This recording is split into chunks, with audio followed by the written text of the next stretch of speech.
What the hell, everything for Monday, May 10th, 2021. Coming up on the podcast, be talking not one, but two stories about Chernobyl. Weird. This is actually really funny and fun. Andrew W. Superfan, Jasmine Berge needs to help me figure something out. Something about Kat Dennings. Something disturbing I heard about Kat Dennings and Andrew W.K., and I can't wrap my head around it. So I will have Jasmine Berge coming up to help me out. The most Florida story since the last one. New Zealand dickholes. And my new favorite show. Maybe my new favorite show. It's all coming up. What the hell, everything. And, of course, remember to give my 5-year plan a look over on the Patreon page. All kinds of extra content on the Patreon page. $3 a month. It's all sorts of extra stuff, reactions, reviews. And, of course, if you'd like to support the 5-year plan, that's always appreciated. Link usually in any podcast description. But ask, and ye shall receive. What the hell, everything. What the hell, everything? Now, here's the thing. Recording this podcast on Mother's Day, Monday. Is there two Mother's Days? Is there a Mother's Day and then a Mother's Day observed? Because I feel like people are still saying Happy Mother's Day, and it's still on a Monday, but everybody did shit yesterday. I'm not... Like, I did. Am I supposed to wish my mom a Happy Mother's Day twice? I already made her brunch. Well, I didn't make her brunch. I went with Brother Levi, which, honestly...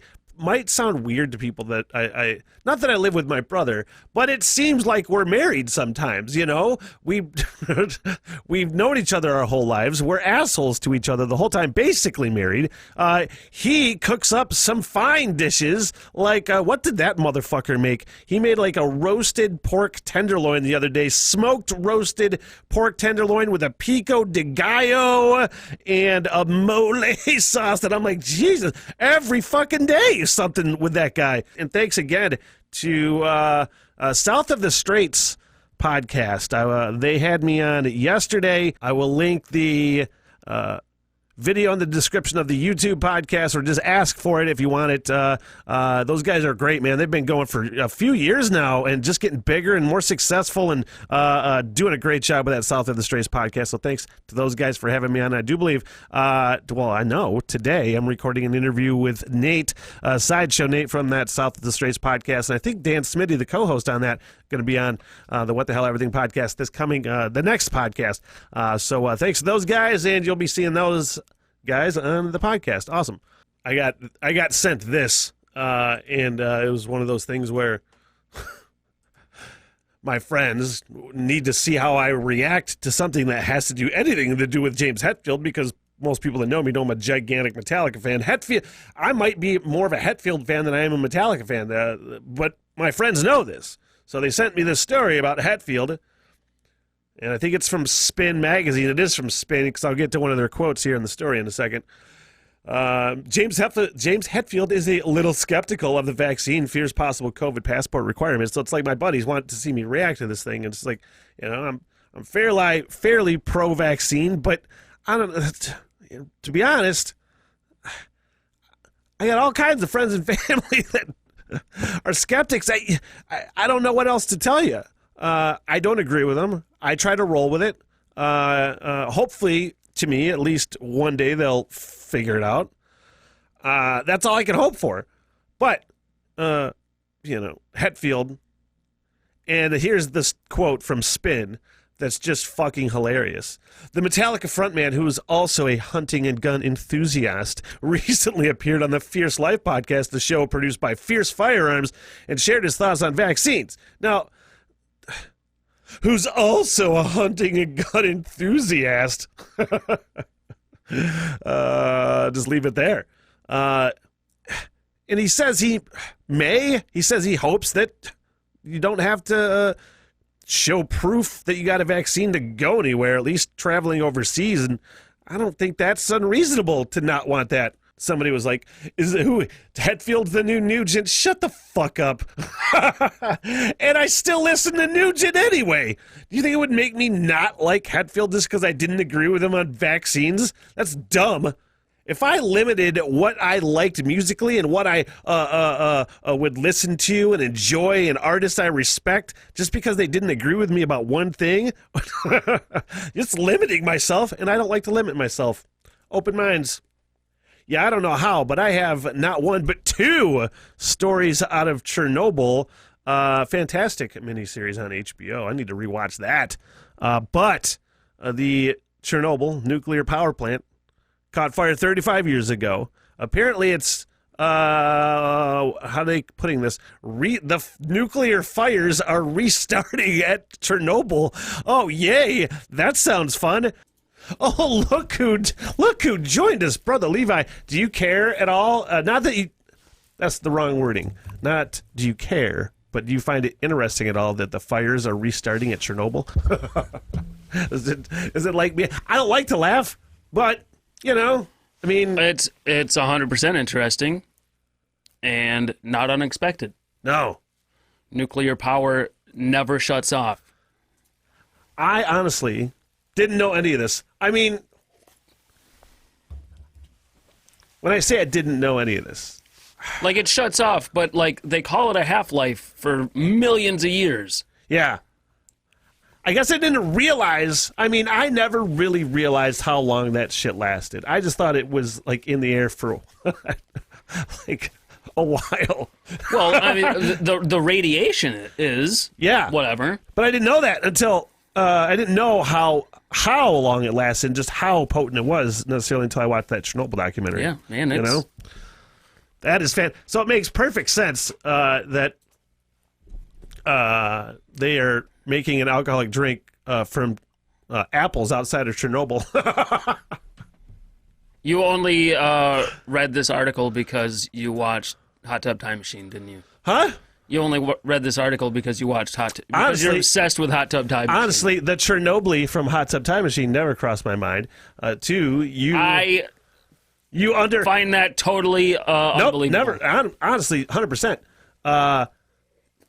Also, you need to realize the greatness of Hot Tub Time Machine, or time traveling jacuzzi, whatever the fuck I called it before. I couldn't remember the name of the movie. It was time traveling jacuzzi or whatever. I laughed the first time I watched it, but that was enough for me. Man, that fucking movie, that tickles me pretty much every time. Now I'm just trying to understand this as much as possible because I don't, I'm not as smart as you, which is why I called you down here. But I want to understand the story because I feel like it's not a good idea. Like none of this is a good idea.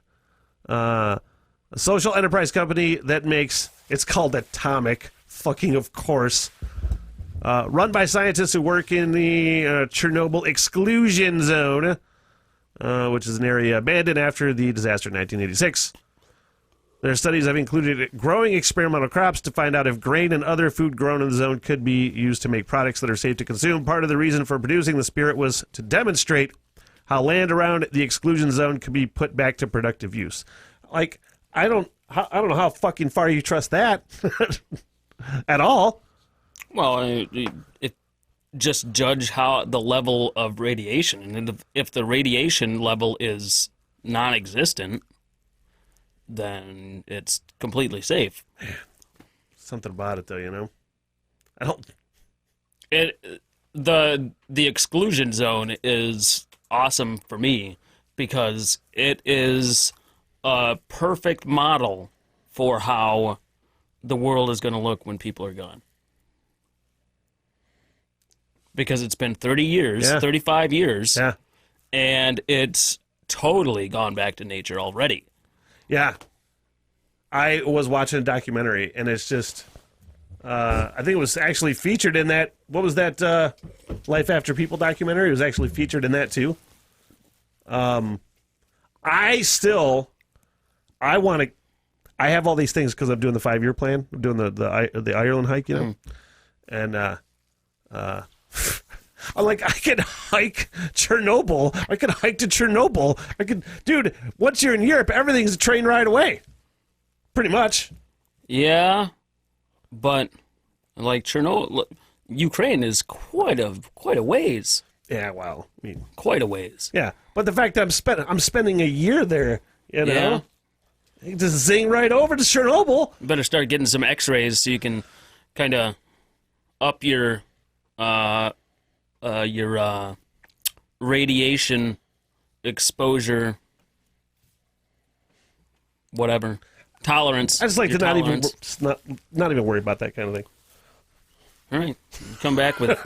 And I want to play a quick clip of the interview I did with Andrew WK Superfan, who tried to explain to me the Andrew WK appeal. The full interview video is on the Patreon page, and the audio in full will be on Spotify as well. But Jasmine Berge, Andrew WK Superfan. All right, just like anybody, I was shocked to find out recently, shocked that the beautiful Kat Dennings from WandaVision and that sitcom where she's a waitress, shocked to find out that Kat Dennings is reported to be dating one Andrew WK. To hopefully shed light on this inexplicable development, let's bring in the biggest and only Andrew WCK fan I know. I honestly did what I didn't want to do, Jasmine. I said Andrew WCK. Because I think of Louis C.K. in my head while that's happening. Super fan. Andrew W.K. super fan. Jasmine Berge, how are you? Good, how are you? I'm good. I know this is random, and people probably have to think this is random because I've never once talked about Andrew W.K., but I'm going to just share the story, exactly how this came into my head and ended up with a message to you. Because I saw a couple days ago that Kat Dennings was dating Andrew W.K., and I just go, huh. And I just thought about it, and that was it, you know. And I saw you pop up on Facebook. I just happened to be scrolling, and I said, "Oh my God, I'll get Jasmine on to hopefully explain this." Because honestly, to say you're an Andrew WK superfan, I mean, is he your favorite artist? He is my favorite, yes. I think that there's bigger fans out there than me, though. I wouldn't say I'm the superest fan, but... What is it about Andrew WK? Because I'm trying to, every time, and all I know, admittedly, is Party Hard. That's it. That's all I know, which is a fun song. But anytime I it's like finding out that Nickelback is somebody's favorite band. And I want to say that Andrew WK is 100% better than Nickelback. I'm not even putting them in the same category. I almost just got so offended. No, I don't want that to happen. So, but I mean, I asked you to come into this podcast with your favorite Andrew WK songs. You're going to try to turn me and hopefully make me see the light, but try to explain it as best you can. Like, what is it about Andrew WK that is so appealing? Because I don't understand it one damn bit. Well, to be honest, I'm a pretty recent big fan because he was probably at his height. I think it was in 2001. And something like that, yeah. Yeah, that's when Party Hard came out and stuff. And I had no idea who he was up until 2014, I think. Really? And the fact that I remember is a little sad, but anyway.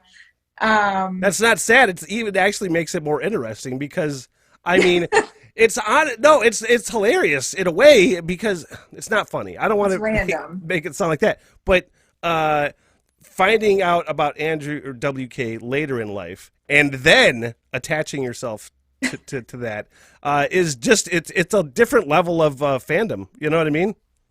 Yeah. Well, I can give you the whole story. So the first song I ever heard by him was actually "Ready to Die." My brother introduced me to it, and I was like, I need to know who this is because that song is amazing.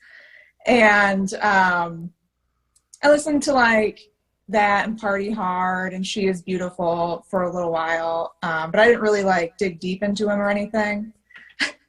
And this is gonna sound so cheesy, but it's true. When I was on life support, basically in an induced coma for a week, and after I woke up, about a week after I woke up, I was super depressed. Because you're in the hospital and you can't move and it's just awful. So anyway, I was super depressed and I was like, I need to listen to something upbeat and fun. So I was like, hey, the Andrew WK guy is a lot of fun. I'm going to throw him on. So I listened to his I Get Wet album in the hospital. Probably not good for the heart probs, but... well, that's the thing. I knew you had heart problems, but I didn't know that that your love of Andrew WK had such a personal. Because connection with it because of your heart problems, which makes it better automatically. Yeah. So I started, when I realized that I liked the whole album, I started following him on social media, and come to find out he is also a motivational speaker. Wow. So he posts a lot of motivational and inspirational stuff, which those couple of years were really rough. So I really latched onto that. And then it was 2017. Well, I saw him live in 2014, but I'd only known a few songs. So we hung out and back, and it was cool, but whatever.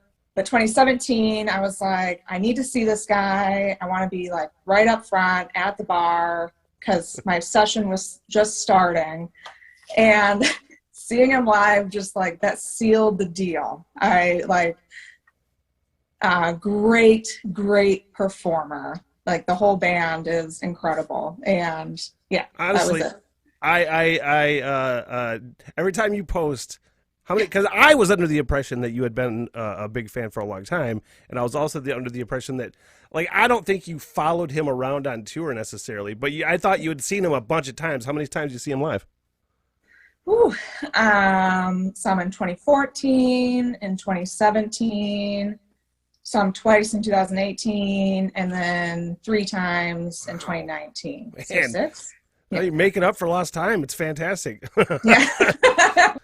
I can honestly say that I have different levels of I'll check this band out.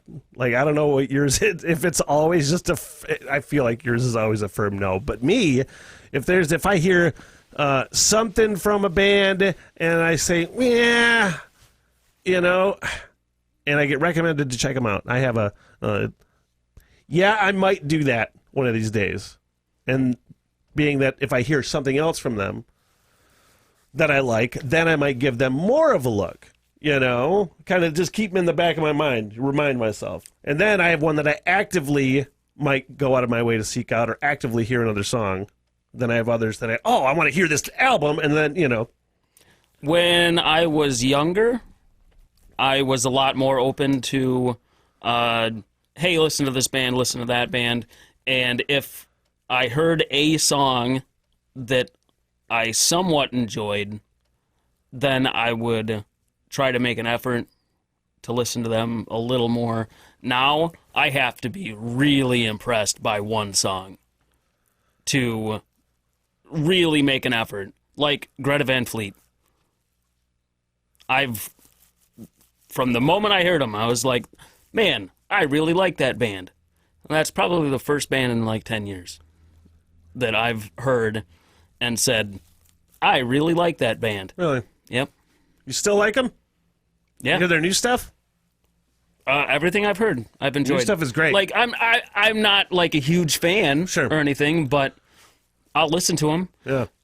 The biggest compliment that I can give a newer band, is I don't turn the station when they're on the radio, when they come on the radio.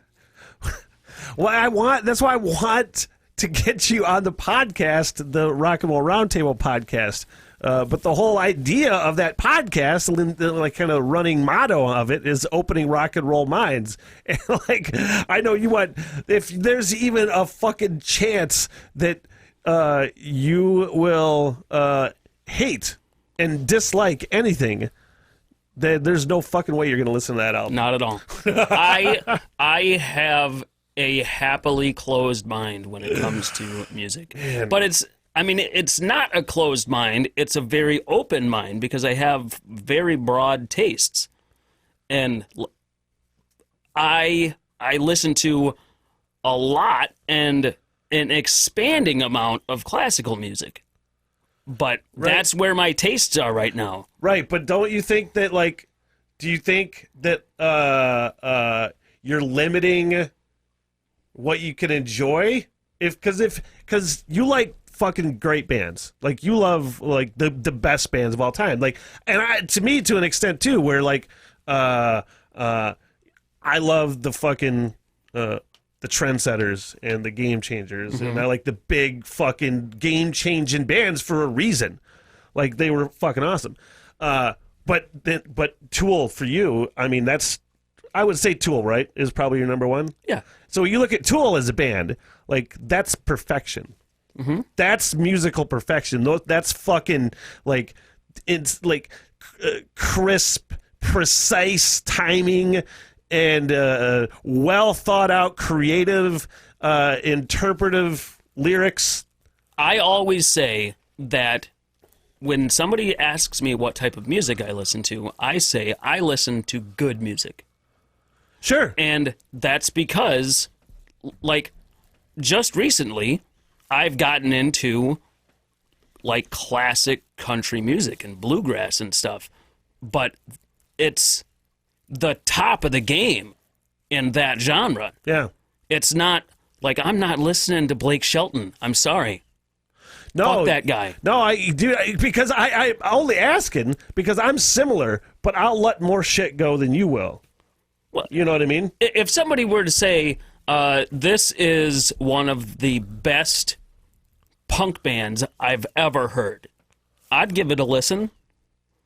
But if somebody loves punk music and they tell me, this is a really obscure band and blah, blah, blah, blah, blah, but I kind of like them, you should listen to them. Yeah. That's when I say, fuck that, I'm not listening to that. So that's a no-go on Andrew WK then. I like the one song, and I actually like the idea of having a good, like a heavy piano in a heavy metal band. I heard his new stuff because on that segment with Jasmine, listen to two songs. Listen to like one of the earlier ones, which is very piano, dunk, dunk, dunk, like kind of sing-along anthem-y.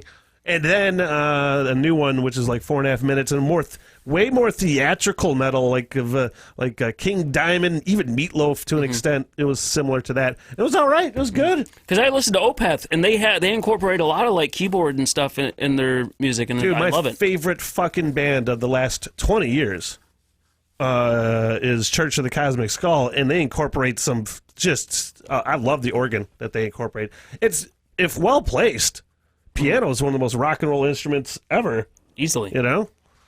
All right, it's time for the most Florida story since the last one, because there's always some fuckface that always has to try and out Florida the last Florida fuckface. I actually pretty much decided that's a new segment. It's the most Florida story since the last one. Man wanted for stealing a trove of Lynyrd Skynyrd memorabilia. Just gross. It wasn't Kid Rock. I mean, it might as well be. Looks like it. Looks like Kid Rock. He looks like he's from 20 years Romeo. old. Yeah. Stupid. That's it. That's all this. Oh man, honestly, I actually did want to get into this. I was curious whatever happened, and I don't know. You don't fucking know, but like. At some point, the last 10 years, there was supposed to be this like Lynyrd Skynyrd movie. They were filming it, and there was actually a death on the bridge where they were filming whatever scene on this Lynyrd Skynyrd movie. And the one dude that was, I don't know if he was a cast or crew, fucking got knocked over the trestle, like in fucking Stand By Me, and died because they were filming this train scene in a Lynyrd Skynyrd movie. Anyway, the whole point of that story is that I don't ever know if that movie came out or not. I don't know, Brother Levi, if I don't know, what are your feelings on heights?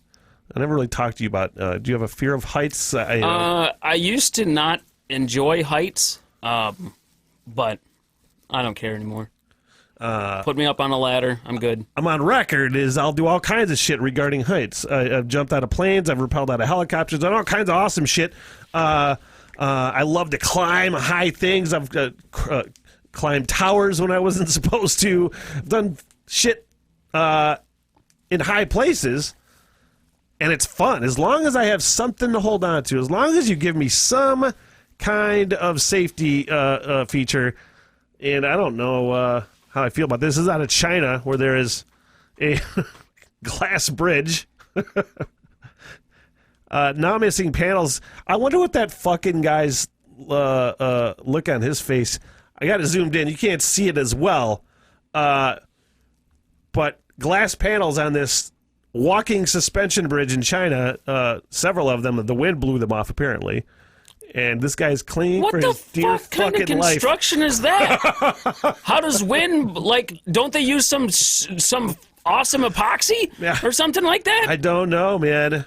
How does the wind blow the fucking panels off? I don't know. Is it because it was made in China? No. And B, I mean, can't you just, like, you can, unless those are, like, solid, the sides, but they don't look solid, you should be able to work your way across those. Dude, that's terrifying. I would do that. Man. But I would assume, how many people that are walking that bridge are 100% scared of heights? There's got to be maybe a couple just trying to overcome some fear, and it's got to be the one person that's just petrified already. Probably. That fucking almost fell through that shit. Is that that guy? Yeah, maybe. The guy that's trapped there? Yeah. I don't like this anymore. Because, man, there are so many just dick stories that pop up in the news. It is ridiculous. I don't understand. And part of it has to do with fucking assholes like me that think it's funny, so I talk about it. But it's, I mean, how, for the record, let's flash back. No, let's talk about the story, then we'll flash back. In New Zealand, let's see, Jeff Upson said he has drawn about 100 penises around potholes because nobody's fixing the fucking potholes. It's like, man, how upset would Governor Whitmer get if people were just drawing dicks around all the potholes in Michigan? Probably. I mean, pretty upset. Man, now that could be a thing. Now let's flash back. The snow dick. I know who that was. We can say it. She doesn't give a shit. It was Jessica. Jessica. Okay. You are not as amused about the snow dick as I was. Not amused at all. Yeah. You subscribe more to the "this is my fucking house too." Yeah. Dicks are not funny. Don't do this shit in my fucking driveway. Dicks are funny as long as it's not in public. Man. All right, these two fuckfaces out of California really went above and beyond. It got eviscerated in this story, by the way. They call them early 20s. And they just, two mariners with questionable nautical sense, which means zero, because they were saved from the ocean. They drifted out to sea. Now, they say that no alcohol was involved in the making of this boat, but does that look like a fucking thing that you make if you're sober and take that out to sea? Not at all. They had a paddle. Why? Like, the amount of buckets on there is ridiculous. Very questionable. Yeah, they're all going to fill up and you're going to fucking sink and die. Yeah. Like, I would say, what's the point of that? All it takes is one good wave. And because it looks like a beer pong table, I would say that they were probably drunk when they decided to do that. Yeah, how is that not something that alcohol was not responsible for? I don't believe that for one fucking single second. All right, I have like these next couple stories specifically brought you in here because these are things you know about, things I know that we like to talk about. First, there is an app for Amazon delivery drivers, at least some. You're a delivery driver. So you know a lot of the inner workings on of how this really stuff works. bad days, I'm a delivery driver. Well, right, but by trade, you work in delivery. Yeah. Okay. This is according to a Vice report. Some Amazon delivery drivers are instructed by their employers to turn off Amazon's safe driving monitoring app so they can drive faster and get the deliveries done. It was an app made by a company, Mentor. The app made by the company called eDriving gives delivery drivers a safe driving score based on variables like braking, acceleration, speeds, just overall safety. Rates the drivers like a Yelp review almost, based on safety and how quickly they get done, and bonuses, incentives are paid based on these scores as well. To the companies, the delivery companies. To the companies. not to the drivers themselves. I'm reading this as you're talking. Yeah. Yes. So, now, how are you rated in your delivery experience? On how, because it's a real big sort of topic right now with the shortage in the supply chain. I was actually talking to you a couple days ago about the supply chain. I don't know what Amazon's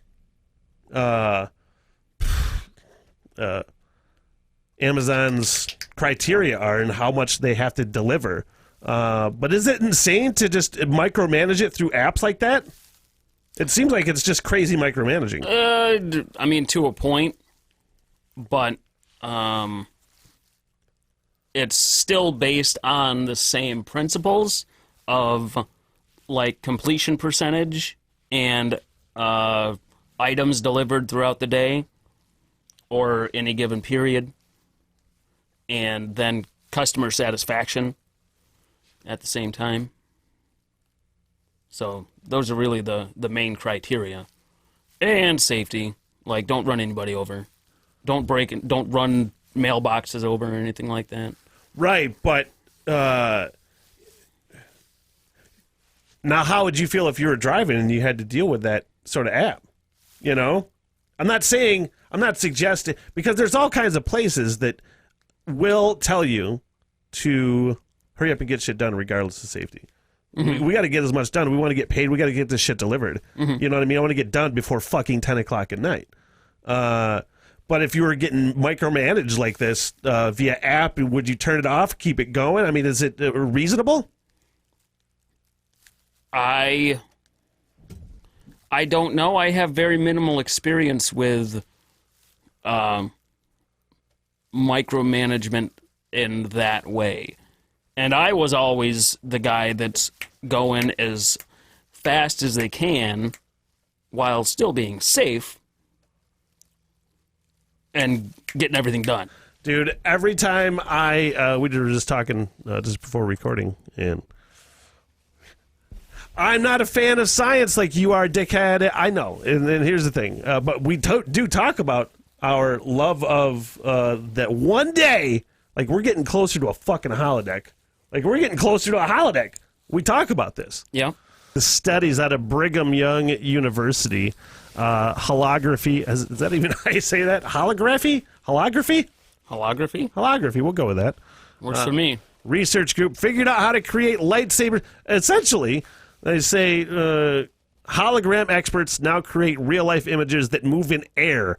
And it's closer to holodeck shit. It's in the way small, tiny phase. This is like a 4-minute video. See how much Levi can tolerate. Here at BYU, in the That holography group, we are working to create the displays of science fiction. Displays like the holodeck from Star Trek or the Princess Leia projector from Star Wars. So most displays, including 3D displays, require you to look at a screen. But our technology creates images that are floating out in space, and they're physical. The way it renew optical Like you have to traffic. fucking include that now, because there's always dickheads that are like, "Why aren't you wearing a mask?" with their COVID. Yeah, no, there were no COVID restrictions during this filming time. Yeah, people are stupid. If we move it fast enough, we will see the entire image all at once. Most of these images we created were done with long exposures. We rastered out an image over time. Today, we're able to actually create simple animations. Here That are doesn't two fucking toys blow your mind. small It enough should blow your mind. current display volume. So they are teeny tiny. This dot is a trapped particle. So it's being held by an invisible laser beam, illuminated by a visible laser beam to form the outline of an explosion. Here we see the particle moving back and forth rapidly as it's illuminated to give the effect of a phaser blast or a disruptor charge moving back and forth between the ships. What you're seeing in this scene is real. There is nothing computer generated about it. These are real lasers moving around in space between these two ships. So unlike the movies, where the lightsabers No, never it doesn't really blow my existed mind. in physical space, these are actual 'Cause, luminous like, beams rising I from expect these this shit. lightsabers. Well, right, This and- is still just one particle. I should use the term "blow my mind" It's just Like, I'm not- moving fast enough that it can. In change order location, to change illustrate color. for your listeners and And it would viewers happen the in real difference time. between It's what fast. blows our minds, We've used our display to I draw heard in the a air banging a little stick figure. So here the we other have our stick evening, man or- and I walked out of my room and said, "What the fuck is going on out here?" And you were image. punching the sofa cushion to create dust because it looked like stars. So that will blow your mind. When we actually get to interactive holograms, that might blow my mind.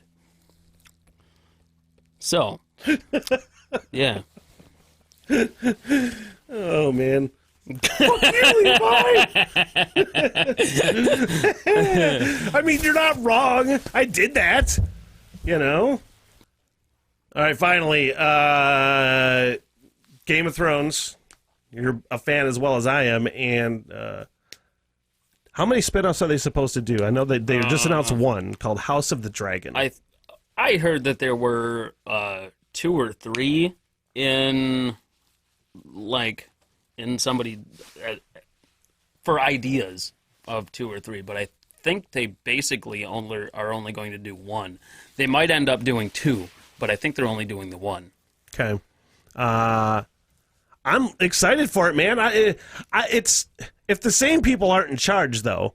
I'm not saying that they won't get somebody else because it is going to be on HBO, The House of the Dragon, next year sometime. As soon as I saw pictures of because it's about the Targaryens, like 300 years before, something like that, right? Mm-hmm. About the Targaryen rule. It's called House of Dragon. As soon as I saw the platinum blonde weirdos, I'm like, man, I'm in. That's all it took. They look like they're in Dorne. Yeah. I